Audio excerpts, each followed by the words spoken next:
Hello and welcome back to the podcast or to the video, however you prefer to watch this.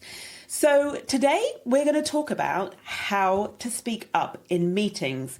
I know you've been waiting for this episode for so long. I get so many requests for advice, for support with this. Well, it is something that so many of you find challenging, and I get it. I used to find it so challenging as well. And it's still very vivid for me, the memory of being in meetings as a junior lawyer, everybody else around me sounding so competent, so confident, like they knew what they were doing, sitting there desperately wanting to contribute, desperately wanting to add value, show my value, like on matters that were like my matters I was in control of. I probably had more knowledge of the detail than the partner did. So I was desperate to show that, but literally unable to speak. So fast forward, I've come a long way, and actually speaking up in meetings is not only something that comes much more naturally to me now. I don't always love it. There are still some meetings where I do have to coach myself before I have the meeting in order to get myself into that highly valuable, courageous and confident state. But by and large, there's generally no meeting that I'm afraid to go into. There's no table I'm afraid to sit at, and there's no one I'm intimidated to speak in front of, thankfully, but due to this work. And I'm going to teach you today one of the ways in which I have achieved that. Now, inspiration for this particular topic has come, well, I guess you could say it's come from all of the clients who've ever reached out to me and asked for help with this. All of you who've ever DM'd me and asked for help with this on social media, but in particular, inspiration from one of the Be the First coaching sessions that I coached in this morning. So Be the First, for those of you who are new to me, is the career progression program for Black lawyers. So if you are mid to senior level and you want to progress either to that next level, you're thinking about partnership or GC, head of legal if you're working in-house, or whether your progress is literally being able to do your job at the existing level with much more ease, with much more confidence, and with much more, say, balance, right? Feeling more in control. All of these are different ways you can progress. And we look at all of that inside Be the First, all right? So this morning in our group coaching session, we were talking about speaking up in meetings. And my particular client, for her, this is a real challenge. She fed back to me how last week, after our session last week, she received some feedback that she was not speaking up enough. She's not contributing enough to meetings, and that she needs to do this more, needs to be being seen, being visible, being vocal, forming connections with her peers and with her stakeholders, getting them invested in her, buying into what she was doing, what her team was doing, what her accounts and her projects are doing. And she was told that this was absolutely essential for her growth. In other words, if she wanted to keep progressing, she was going to have to get much, much better at this. Now, this was not news to my client. My client knows this is true. And maybe you're in the same position where you know it's important that you speak up in meetings. You've had feedback that people want to hear more from you, but it's just so hard to do. You're really struggling. Most of the time, you're sitting there and you're staying quiet. Some of the time, you are able to get yourself to speak up, but it is exhausting. It is depleting. One of the things my client said today was how on those rare occasions where she does sort of G herself up enough to speak and contribute, she is then really depleted for the rest of the day and spends the rest of the day like managing her stress and her anxiety and the fallout of that, which makes her highly unproductive. So here's the situation with my client when we looked at it. Long before the meetings even took place, she was feeling anxious. She had this thing whenever she thought about these meetings. And by the way, these were meetings happening at like partnership peer level. And she has these meetings every 2 weeks. So that means every 2 weeks, she would be anticipating the meeting, feeling anxious about it, feeling anxious about going in there, the expectation that she speak, the idea she might be asked a question she doesn't know the answer to, right? So some of this may be ringing a bell. But the other thing on top of that, in addition to the feeling of anxiety and worry, of course, is the frustration you feel. It's like the double bind.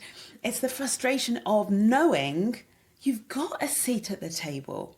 Like, that's the thing, isn't it?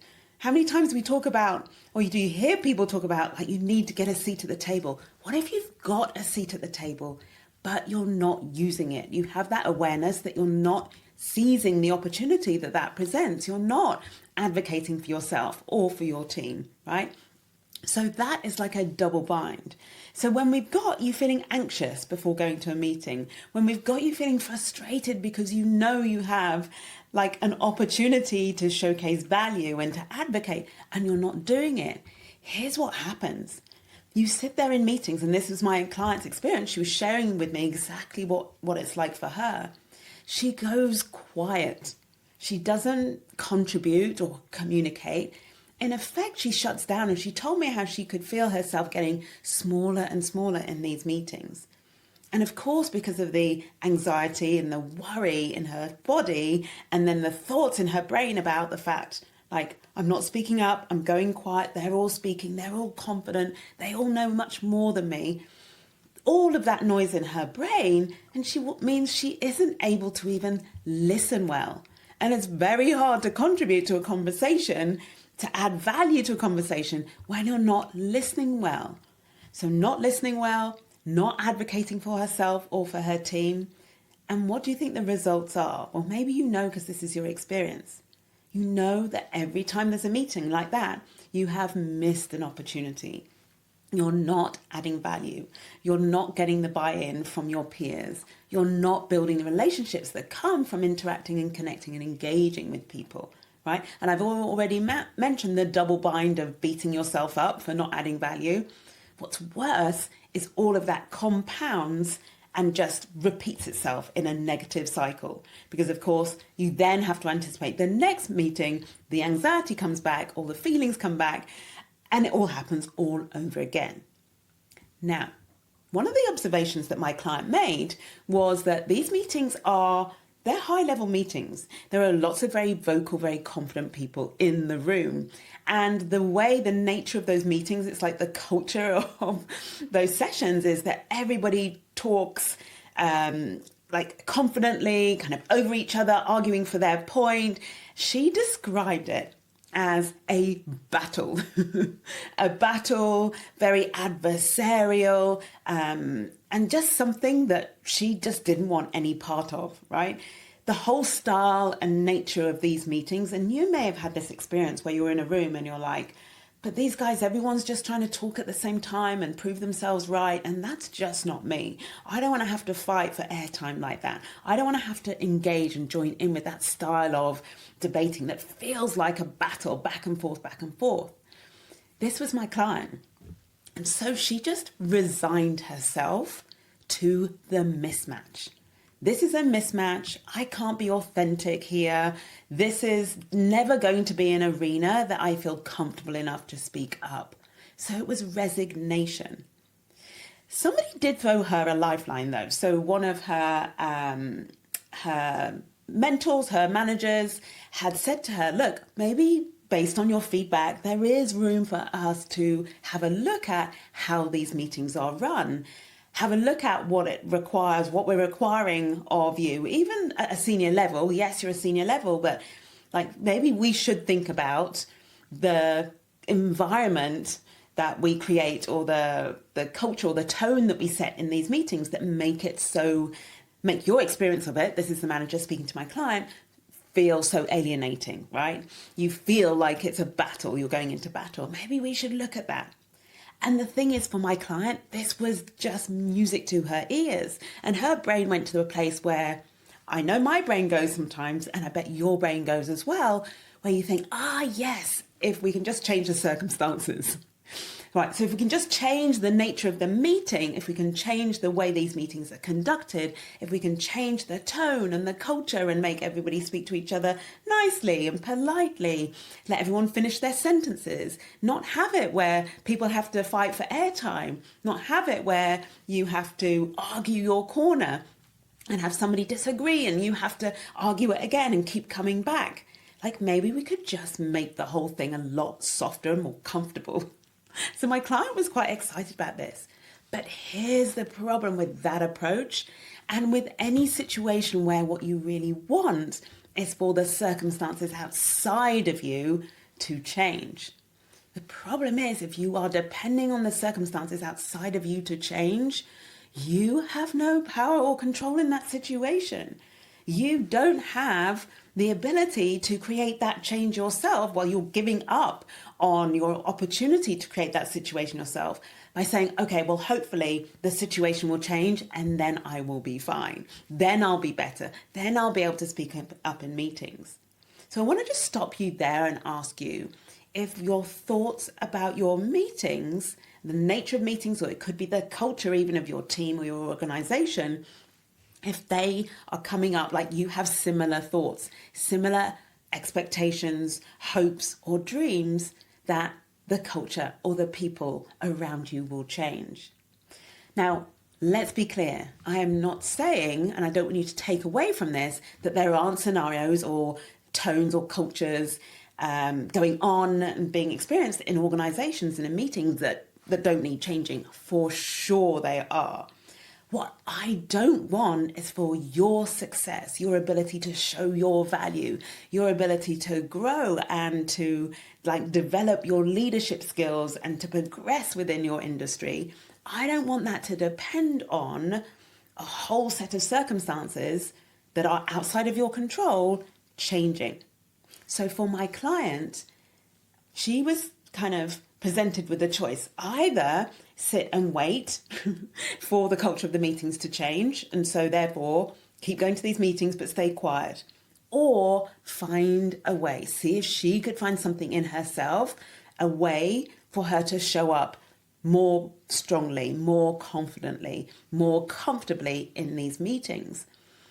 And I encourage my client of the value of that. Like when you can be someone who, even in circumstances that aren't ideal, that aren't comfortable, when you are the person who can look at that and say, okay, those things are outside of my control. Okay, here's what I can control. What can I control about how I show up? What can I control about how I prepare? What can I control about how I think about these meetings? And in properly asking yourself and focusing on what you can control, you open the door to possibility. You open the door to changing a situation completely to your favor. And that is exactly what we did. So I gave my client the following bit of coaching just to start off with. Don't wait for the circumstances outside of you to change. What if this is your growth? What if this is exactly what you need at this level to take you to the next level? I highly believe, this client, she's amazing. She's such a great thinker. Her clients love her. She's a great team leader. She's got great relationships with her team. The missing piece is literally her confidence with speaking with peers at the partnership level. That's the only thing that's missing. So this is her opportunity to grow into that level of leadership. And I want to offer that it's the same for you. Whatever stage in your career you are at, if you are struggling to speak up in meetings, I want to invite you to think about it as your next level of growth, your opportunity to rise to the next, that next level. It's what is going to be required of you. In addition to just the value of and the importance of you showing how valuable you are. So I told her, this is your growth. Don't wait for the circumstances outside of you to change. And think about if we do this work together, where I coach her and she does the work of learning how to speak in meetings, even where those meetings seem like a battle. If she can do that now, she is going to have a skill, a lifelong career skill. She is going to be able to do that at every level. She'll be able to walk into any room, speak to anyone, and sit at any table. This is what I was saying has been my transformation. It's a transformation I'm creating for my clients inside Be The First, and you will have this transformation as well when you join. When you join the Be The First as a mid to senior level lawyer. Or if you're a junior lawyer, this work starts in Confident Black Lawyers, my online program, the foundational program, where we build your confidence. We're building that solid foundation that you absolutely want to have at a junior level, want to be building. And most importantly, it's the base upon which every single step that you take going forward in your career is built.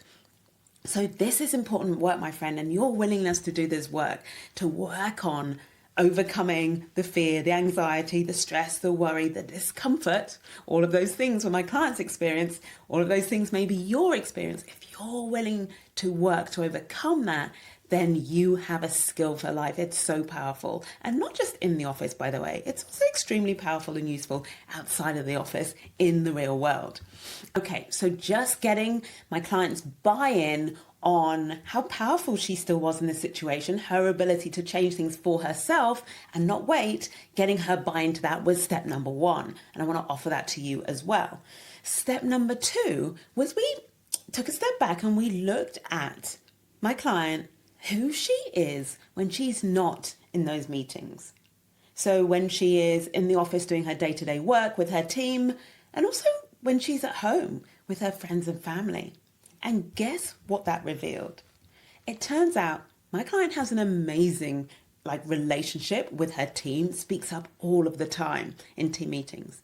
When she's at home with family or with friends, even with in-laws, she can be in a really busy, noisy environment where everyone's talking on top of each other and it's all slightly crazy and wild. Sounds like normal mealtime in my house with my 4 boys. It's nonstop. But she's completely at ease in a scenario like that, and gave me examples of being at the dinner table. And I think it was her family she was talking about, that they are quite like that. They're very exuberant and active and everyone talks over each other and that's just normal. And she's used to being in that environment and is actually very good at communicating and getting her point across and feels completely at ease. And then what was so interesting was she was telling me about when she goes to her, I think her husband's family, a husband or partner, and it's much quieter. It's really different. That's much tamer. Everyone's more polite. There are sort of different. She described it as there being different rules.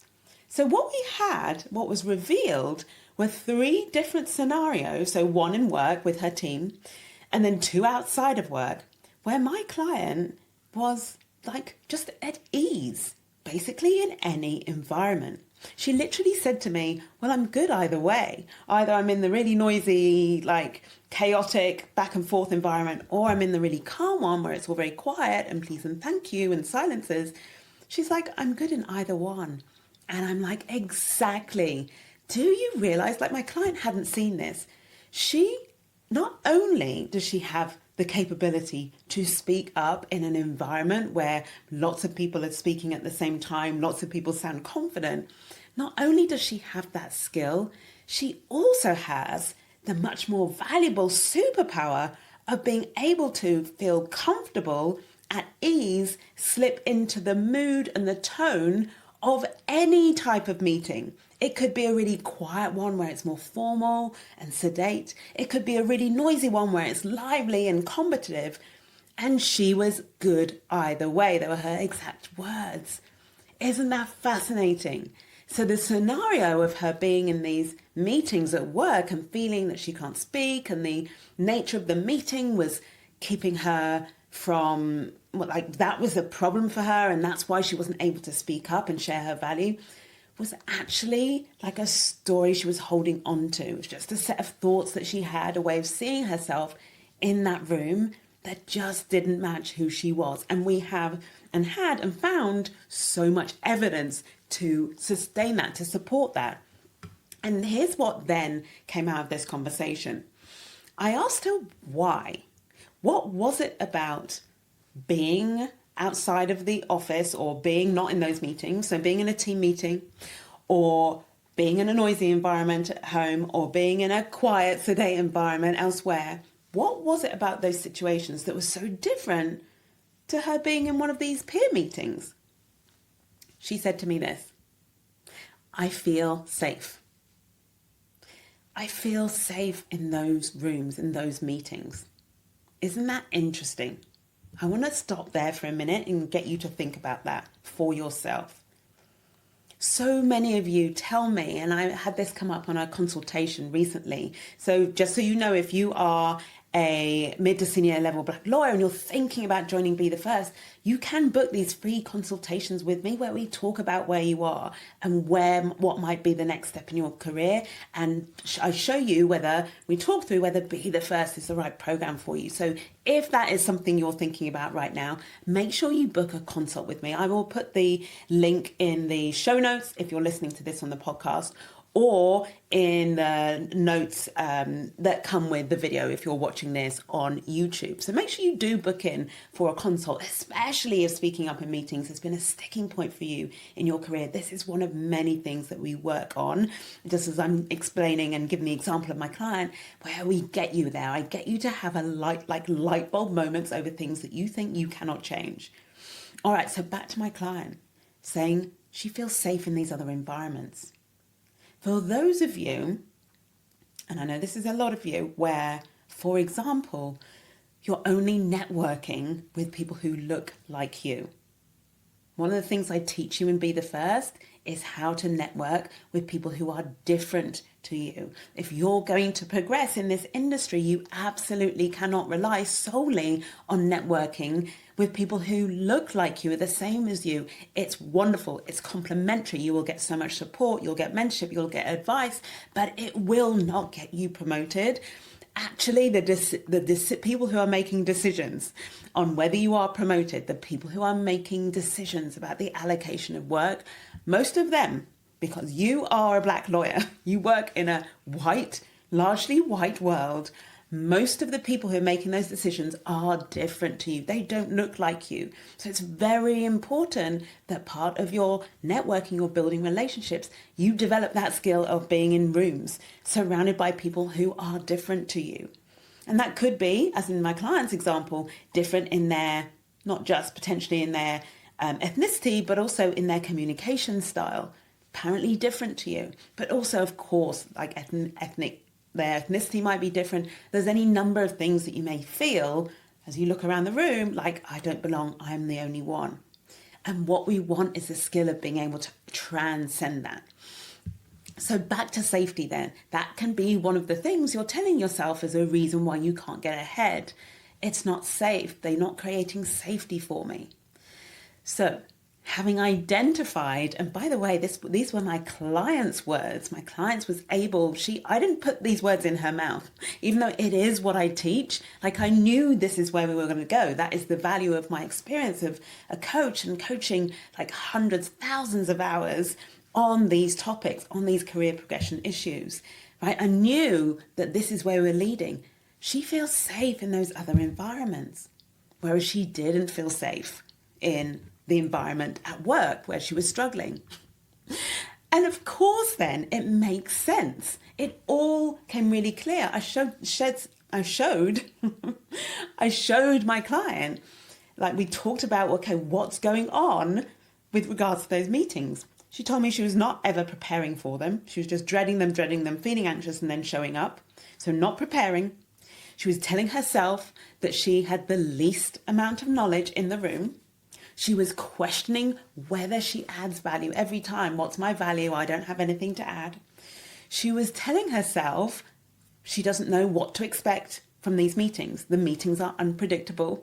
I have to just tell you, it's so fantastic when I'm coaching you and you say something, or we investigate something that's going on for you and it reveals a thought that you have, but it's just, even as you tell me, you realize it's not true.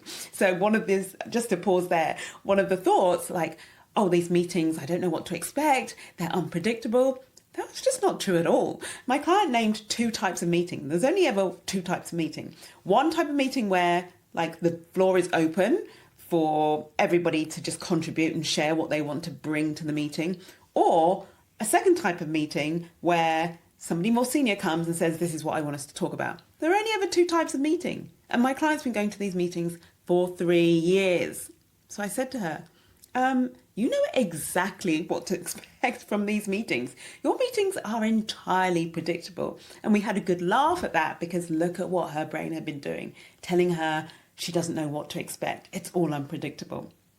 So another way that she herself was making these meetings unsafe was constantly telling herself and using words to describe these meetings like, it's a battleground. They're so adversarial. It's always a battle. Now, if you use language like that to describe a meeting, if your brain constantly goes to that place and having those thoughts about those meetings, of course you're not going to feel safe. You're going to feel like you're going into battle with a load of adversaries. It's almost impossible to feel safe when those are the thoughts that you are having about the people in the room and about the meetings themselves. And then the final thing that we uncovered that was taking away a sense of safety was her telling herself she can't be authentic in that environment. Yeah, I can't be me in that environment. And that's just not me.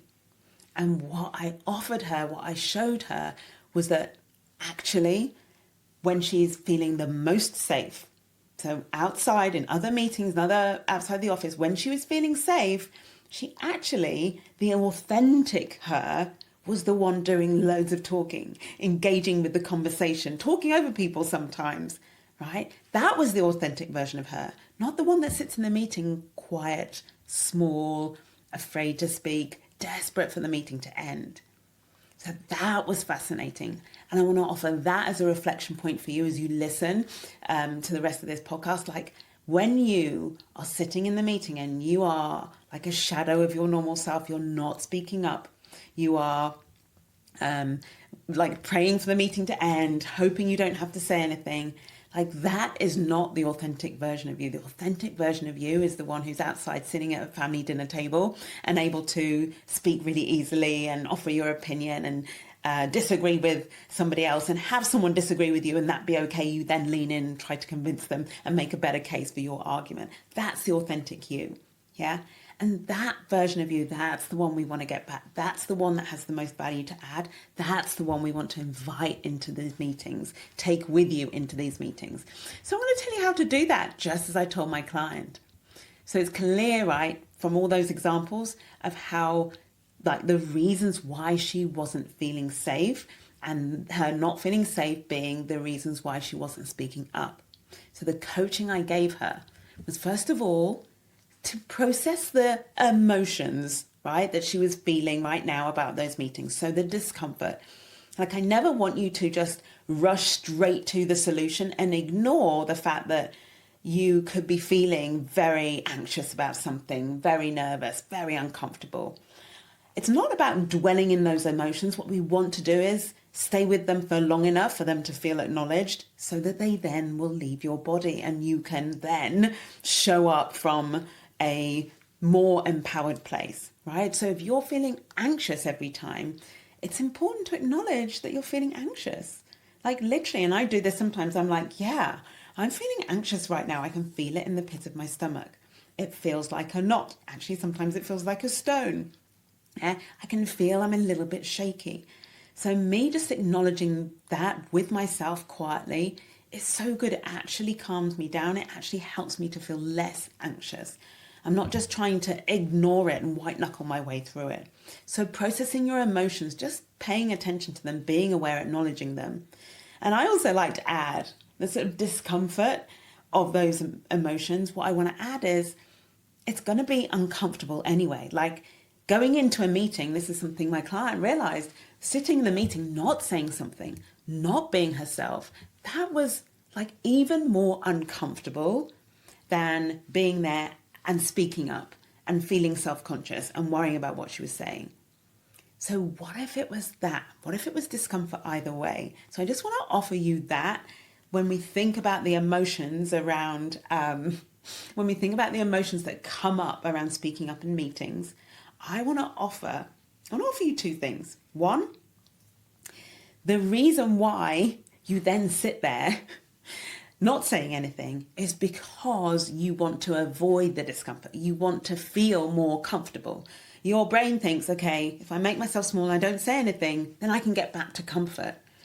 But what you don't realize when you're in the moment is that you sitting there not saying anything is incredibly uncomfortable. So you try to avoid the discomfort of speaking, but But all you're doing is you're replacing it with the discomfort of not speaking. And when I ask my client to rate the discomfort of sitting in the meeting not speaking alongside the discomfort of sitting in the meeting and at least trying and speaking, she rated the first discomfort like a 9 out of 10, the sitting there not saying anything. Because remember that double bind of not just feeling anxious and not wanting to speak, but actually then beating yourself up, coming out and thinking, I missed my opportunity, that was wasted. Versus, this feels really uncomfortable, I'm trying to speak, oh, it feels really, really uncomfortable. And then the meeting's over and you're like, but I did it.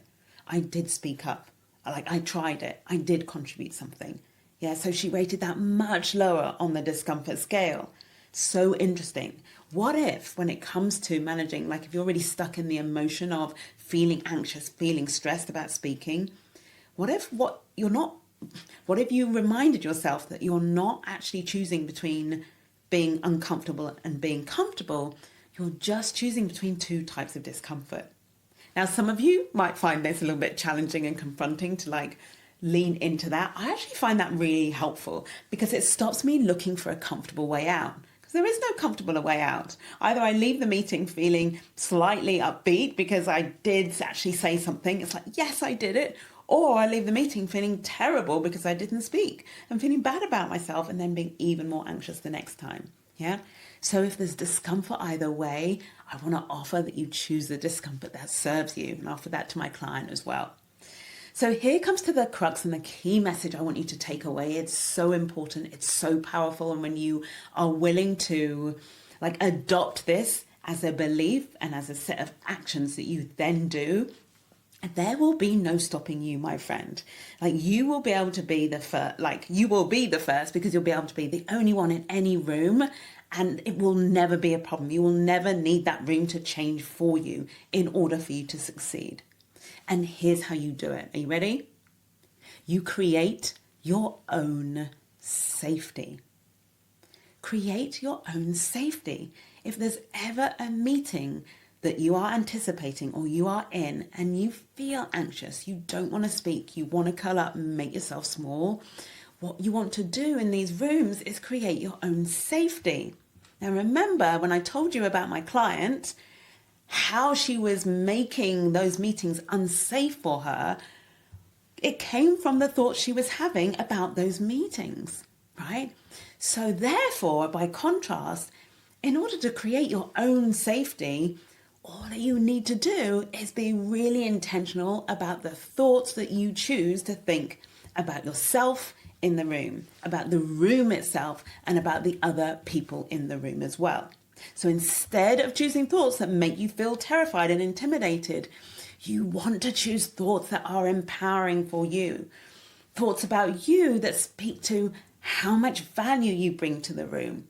Thoughts about the meeting that speak to how the fact it's just a meeting with a particular set of rules about people, how people communicate. This worked well for my client because she could associate that with, okay, well, when she's sitting at the dinner table with her extended family, the set of rules, quote unquote rules, is everyone just speaks at the same time. And then when she's sitting at the table with her in-laws, the set of rules is everyone's very quiet and sedate and polite and everyone speaks one at a time. They're just two different sets of rules. One of the things my clients said was what made her feel safe was knowing the rules of those rooms. And I wanted to offer her, because she knows what to expect in these meetings, she knows what to expect. She knows what the rules are. She knows it's an environment where everyone just speaks at the same time and some people disagree and then you come back with a response. She knows the rules. Therefore, all she needs is to remind herself when she thinks about that meeting, her thoughts about that meeting, really cultivate her thoughts and her beliefs that create safety. So, for example, I know the rules of this room. I know what to expect. This room has the type of rules in this room. The nature of this room is that we all speak back and forth and everyone can speak all the time, right? That's just the nature of the room. It creates safety. She knew what to expect. She knows what the rules are. And then the third area to really use her thoughts to create safety for herself was about the other people in the room. This is where our brains get carried away with compare and despair. We put ourselves at the very bottom when it comes to the value we might add compared to other people, or how smart and confident everybody else is, how much more they know. So just as with your thoughts about yourself and the value you bring to the room, your thoughts about the room and the rules of, let's say, conversation in that room, as with those two, your thoughts about the people in the room are also absolutely critical and important. Now, this lines up with something I've taught you about connecting with other people different to you. I did a whole podcast. It's one of the best podcasts, my favorite podcasts I've done, where I really get into the detail of how to build relationships with people who are different to you. It's a long one, but there's so much meat in there. My clients refer to it all the time. And what that requires, one of the first things you can do is look at the thoughts that you have about other people, especially those who are different to you. Look at those thoughts, really bring your awareness to the thoughts you have that are basically judging them, making judgments about them, making assumptions about them, right? Cleaning all of that up. If you can clean up your thoughts about the people in the other people in the room or in that meeting, and by clean up, I mean just let go of all of the assumptions that you are making about them, then you are much freer to then go into that room and speak to them as equals. Yeah. And you can do that by choosing really empowering thoughts about them too. I love, one of my favorite thoughts is, it's actually a thought, oh gosh, I've been using my networking for years. And it works really, really well for an event where you go and you're, especially in the early days when you don't really know how to network and you think networking is all about finding somebody important to speak to or more senior to you, or finding someone who can give you an opportunity or something like that, right? Or is willing to do something for you. In those early years, that's what you think networking is, when it isn't. It's about the relationship. And one of the ways I got myself out of that was I always made this assumption, went into every networking event with the belief, with the thought, every man I meet is my equal and I have something to learn from them.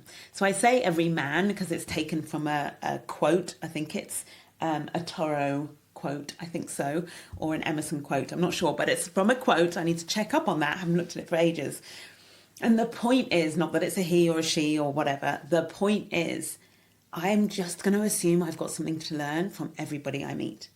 And you can do that. You can just decide to think about everyone in the meeting that either you have something to learn from them, or perhaps more potently for you, like they have something to learn from me, or they have their own nervousness around speaking in this meeting, or they also have bad days, or they also have challenges in their life. Like anything that for you equalizes the other people in the room is going to be really powerful, important, like thought work for you to do ahead of your meetings. Okay? So a couple of examples I'm going to give you and that my client took away to work on. We had a whole host of really powerful thoughts. I'm just going to give you a couple. When you join Be the First, I will help you find your own thoughts. This is one of the things that I do. You learn the power and importance of thinking intentionally, using your thoughts to create different results for yourself, the results that you want, versus like allowing your brain to just run wild, get distracted, be caught up with imposter syndrome, get stuck with imposter syndrome if it comes up, and just run wild and make all of these wild assumptions about the world and about who you are. That's what our brain does until we learn the skill of noticing our thoughts and how they're not serving us, and we build the skill of redirecting our thoughts to more useful, more productive, more empowering places that allow us to show up better and create better results. So you learn all of this in Be the First, but what's critical is I don't just tell you, I don't tell you what to think. I don't tell you how to think differently. I show you, I help you find your own really empowering thoughts that you already know are accessible for you. I help you find those and we work to build your belief in those so that you then show up completely differently. So a couple of thoughts that my client came up with. One is, I know what to expect. I know what to expect. This was a big one for her because so much of the fear of speaking was because she was like, these meetings are unpredictable. So that was really good. Another one, I'm good either way. So it doesn't matter what type of meeting it is, doesn't matter what the rules are. In any meeting, she can walk into any room and she's going to be good either way. This is a self-concept that is now hers. She's tasted it and she's going to work on it to practice thinking that, build belief in it. And you know what will happen? If you're new to my work, what will happen is you are going to, or she's going to have this experience, and it will be the same for you as you do this work of actively thinking new thoughts. She's going to start showing up to those meetings thinking about herself as, I'm good either way. Like, I'm good in meetings like this, but I'm also good in meetings that are much quieter and calmer. When that becomes fully ingrained as the way she thinks about herself, just imagine how she's going to show up in all these meetings. Just imagine how fearless she's going to be walking in any room. And it could be the same thing for you too when you find your thoughts, like when we work together to work out what those powerful thoughts are for you. I want to finish by sharing one of my favorite thoughts, which you are very welcome to borrow. One of my favorite thoughts about myself showing up in rooms. It's absolutely been a game changer for me, and it's a key philosophy, a part of Be the First, one of the Be the First principles, philosophies that I teach you. The principles are separate. And it's this: I add value to the room just being in the room. Or me just being in the room adds value to the room. I want you to imagine how it would feel to show up to a meeting when that's how you thought about yourself. Just being in the room, me just being in the room, adds value to that room. Now for me, when I think I add value to the room just being in the room, that doesn't make me want to just sit back and stay quiet and switch off. That makes me engage. That makes me, the belief in my own value, the belief in like the fact that people are speaking, knowing I am listening, and that is impacting how they are, the quality of their thinking, the quality of their communication, just knowing that I'm one of the people in the room that they have to convince or win over or show or explain something to. That makes me engage and listen. And then knowing my own value, that anything I say is going to contribute, even if I say something that is wrong, even if I say something that is disagreed with. You know what that does? It helps other people also to see more clearly their point of view, or to argue more strongly for their point of view, or to even know what their point of view is. So this is a small aside, but a great example. What happens far too much in my house, what happens is, so I have 4 boys, there's my 4 boys, my husband, and what will often happen is, say one of the younger boys does something a little bit, where I need to do some parenting, let's call it that. And what will happen is, I will sort of maybe have a chat with my husband, or we chat openly in our house. So the older ones might chip in, and I will usually have an opinion about how I think is the best way to parent one of my younger boys if they're up to mischief, right? I'm talking about silly things. And I'll ask my husband, what do you think? And he'll be like, well, I don't know, what do you think? And I know what I think, but I want to give everyone else a chance to say, but no one has or appears to have an opinion. And then I then go, well, this is my view, right? This is what I think we should do, or this is what I think is appropriate.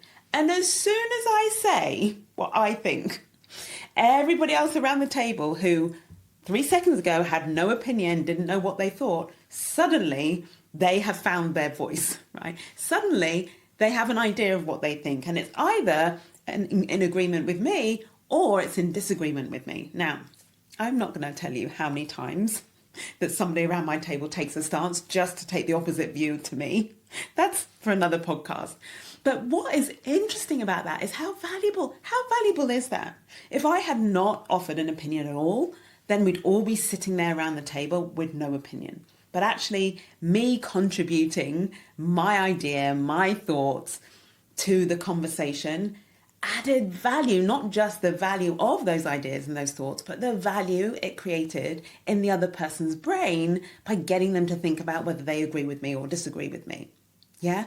Like, how about that? What if your only job in a meeting was to offer your viewpoint, and that viewpoint in its nature be valuable because you add value to the room just being in the room, but actually there'd be the double value of it helping to other people to synthesize their thinking and get clear on what they think or what their view is. I just love that so much. So I want to offer you that incredibly powerful thought that you add value to the room just being in the room. I want you to practice that thought. I want you to try showing up to meetings and conversations with that thought. Notice how it feels in your body. Notice how much more grounded and secure you feel, and how much more courageous and daring and willing you will be to speak up, to test it, to feel your way meeting by meeting, to get used to the sound of your own voice, to feel the discomfort of when you first start to speak up and can feel it in your body, but to be able to stay grounded in that. But I add value. I'm here. I'm adding value. It's so powerful. It's going to be a huge game changer for you if you've been struggling with this. And even if this is not something you struggle with and you are already speaking up in meetings, what this episode will do and what I've taught you is really help you understand. I think it's going to do two things. Help you understand what drives the ability to speak up in meetings, right? Or speak up in a certain room. It is so much your thoughts about yourself in that room, about the room itself, and about the people in that room. And knowing that now, what it means is when you go up to the next level, as you get into bigger and bigger, and let's face it, whiter and whiter rooms, then you are going to be able to deploy the same skill, the same tools, right? Of being able to manage your thoughts, notice the thoughts that aren't serving you, that aren't creating safety for you, and then use your thoughts to create your own safety, which is what I invite you to do now that you've listened to this session, this podcast. All right, that is it for me this week. Loved bringing you this. Know how valuable it's going to be. Please write to me, share with me, DM me how you found this episode. Share with me your experience of putting this into practice and how it felt.